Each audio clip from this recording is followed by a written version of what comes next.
Yeah, I think it's just really striking the experience. I am a person living with narcolepsy type 1 myself, and the the medical process, you figure out your symptoms, you figure out what it could be.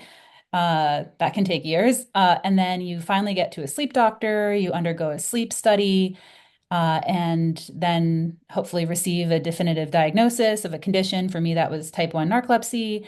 And then, you start talking about medications and treatment options. And that's really the kind of like the medical process.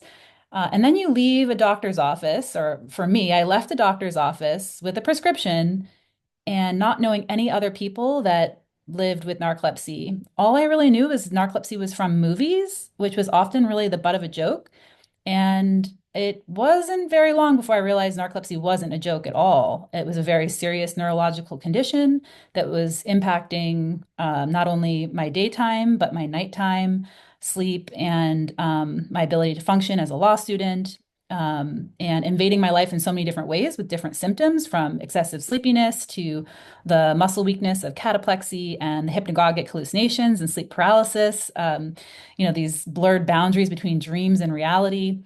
So it was really disruptive. And so this wasn't a joke at all. But I didn't know other people. And so there's this kind of a sense that this condition isn't real. And when you have to walk throughout your day and your life and in your relationships and not know anyone else that shares that same part of their identity that you now have taken on, which was so unwelcome, like no one wants to have a serious neurological condition. So now you take it on, you don't like it because it's so unwelcome and you don't know anyone else living with it. That's very challenging. How to learn about the condition? How do you have role models or peers that you can, talk to? Something I've been talking about for about 10 years is this concept of, prescribing social support, that doctors really should be talking to their patients about, connecting with forms of social support, whether that is peer support groups or even just participating in advocacy efforts. When I was diagnosed with narcolepsy, I had a therapist for 2 years who really helped me process this major life change that I was going through. So, but as much as there was great research happening in the narcolepsy and idiopathic hypersomnia space, and a lot of people and research had shown for decades how detrimental these conditions were on quality of life, no one is really talking about the social experience as it pertains to peer-to-peer connections.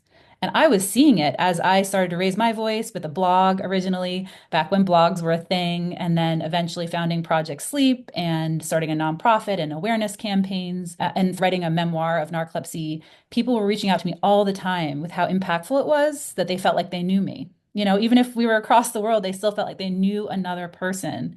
And the shared experiences were just, I could see it was life-changing for people. But researchers weren't really asking about this. And did people know other people living with the same condition?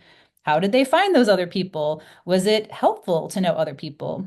Yeah, I mean, to think that we got over 1,300 respondents in 2 weeks, people are really blown away by that. And I wasn't really that surprised because I knew that over the last 10, 12 years, we've built up that community relationship by relationship, whether it's responding to people who send messages to us or, developing programs like Rising Voices, which is, a story sharing program. So other people can learn how to share their story impactfully.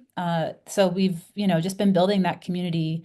I'd like to think it's a very authentic and slow process to build it, but the power of that community is incredible, and people's willingness to participate and be part of our efforts is something I'm just, always in awe and grateful for. So, yeah, and just taking that trend that I was seeing in the patient community and translating into research is something I'm proud of, because although I tried to talk about social support before, I just felt like clinicians would just kind of like their eyes would glaze over. And I would say, this is just as important as medications. I'm not saying medications aren't important. They're so important. It's foundational. But social support's also foundational, and they can go hand in hand, and you can have better outcomes together, in my opinion. So finally, just taking that step to develop some research to back what we were seeing in the patient community.